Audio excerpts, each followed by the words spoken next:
ሰላም ቤተሰብ እንዴት ናችሁልኝ? ሰላም ናችሁ? ብዝት ይበል ቤተሰብ እንዴት ናችሁ? እንግዲህ ዛሬ አንድ ማስታወቂያ ነገር ልነግራችሁ ፈልጋለሁ። በጣም በተለይ አዲስ አበባና አዲስ አበባ ዙሪያ ያላችሁ ቤተሰቦች እንግዲህ ክረምቱ መጥቷል። ክረምቱ ደግሞ መጥቶ አዲስ አበባ በመጥለቅለቅ እንዳለ ባህር ሆናለች። በተለይ ደግሞ የኢቪ ወይም ደግሞ ኤሌክትሪክ ካር ቫይክል መኪኖች ያላችሁ ጥንቃቄ አድርጉ ቤተሰብ። ለምን ብትሉ ባትሪያችሁ በጣም ችግር ውስጥ ሊገባ ይችላል። በተለይ አብዛኞቹ ዋየሮች በጣም ሾርት ሊያደርጉ ስለሚችሉ ኤክስፕሎዥን ሊፈጥር ይችላል። ከፍተኛ የሆነ የመፈንዳትና የማቃጠል እንትን ሊፈጠር ይችላል።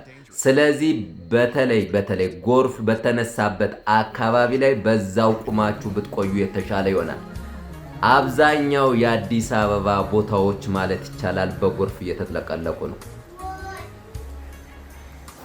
በተለይ ተመልከቱት እስኪ አሁን ይሄን ተመልከቱት ቤተሰብ፣ ይሄን እስኪ ይሄን እዩት። አሁን ተመልከቱ። ይሄ በሰበታ ነው እንግዲህ ሰበታ አካባቢ የተካሄደ ነው። ቤቱን ሁሉ ጥልቅልቅልቅ አድርጓል። ቤት ያለ ባጃጅ መኪና ምናምን ሁሉ ነገር አጥለቅልቋል። እንግዲህ በጣም ትልቅ ንብረቶችን እያወደመ ነው።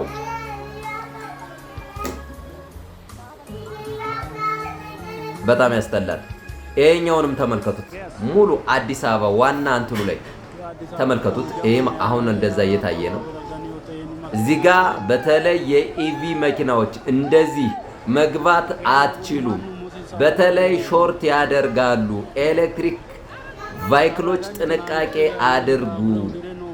አዎ በጣም ሾርት ይፈጠራል። ሾርት በሚካሄድበት ሰዓት ይሄ ውሃ በሚገባበት ሰዓት በተለይ አብዛኞቹ ኤረር ሊኖር ስለሚችል ውሃ ሲያገኙ ከፍተኛ የሆነ የኤክስፕሎዥን ነገር ይፈጠራል፣ ወይም ደግሞ ቃጠሎ ይፈጥራሉ። ባትሪያችሁን በደንብ አድርጋችሁ ጠብቁ። እዛው ቁማችሁ ብትቆዩ ይሻላል።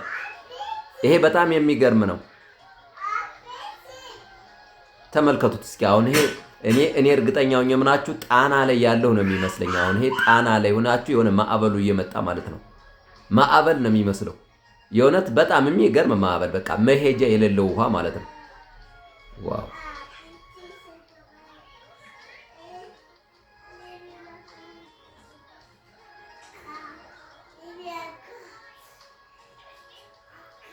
አረ ይሄኛውን እንየው።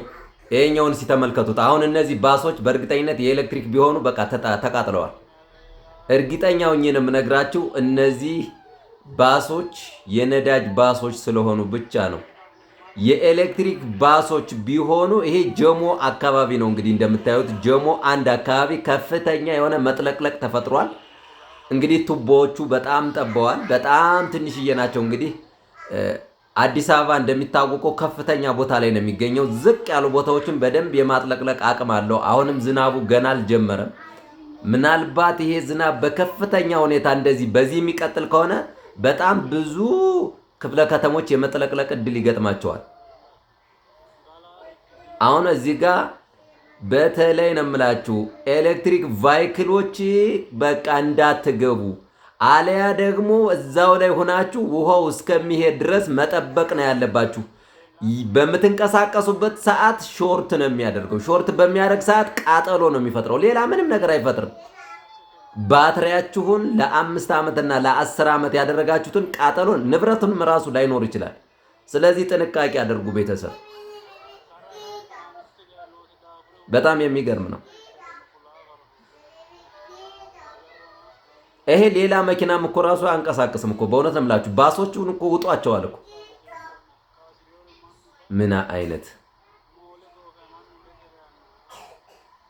በጣም የሚገራረሙ ሌሎች ቦታዎችም አሉ። እንደዚህ ልፍልፍ እያረኩ አሳያቸዋለሁ። በጣም የሚገራረሙ እንትኖች አሉ። ግን እንግዲህ እንዳልኳችሁ ነው፣ ልብ ያለው ሽብ ነው ይባላል። ምንድነው እናንተ ራሳችሁ ላይ ተሰርቶባችሁ ሳይሆን የሰዎችን ጥንቃቄ እያደረጋችሁ መኪኖቻችሁን ብታስቀምጡ የተሻለ ነው። በተለይ ዝናብ በሚመጣበት ሰዓት ላይ የሆነ ቦታ ላይ መኪናችሁን ማስቀመጥና አለማንቀሳቀስ። በተለይ ጎርፍ ባለበት አካባቢ እየነዳችሁ አትሂዱ። በጣም በዛ ላይ በምትሄዱበት ሰዓት አብዛኞቹ ዋይሪንጎች የተበጣጠሱ ሊሆን ይችላሉ፣ ወይም ደግሞ የተላጠ ሊሆን ይችላል። በዛ ምክንያት ውሃ በሚያገኝበት ሰዓት ከፍተኛ የሆነ ቃጠሎ ይፈጥራል። ባትሪያችሁ አይደለም እንዳለ መኪናችሁ በሙሉ ሊነድ ይችላል። ስለዚህ you have to take care ቤተሰብ። ይሄን ነው ልላችሁ የምችለው። እጅግ አድርጌ አመሰግናለሁ።